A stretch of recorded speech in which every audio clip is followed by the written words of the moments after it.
This is the loose elastic band in the pannier. So if you notice, there is a pin. What you have to do is just pull out the pin.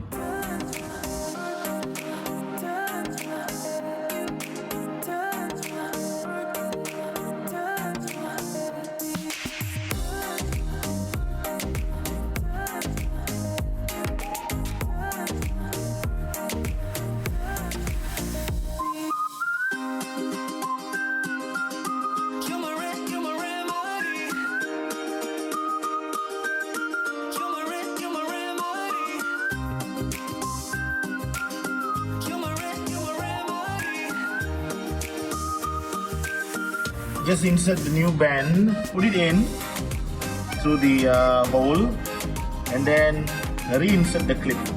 Right, so one at each end.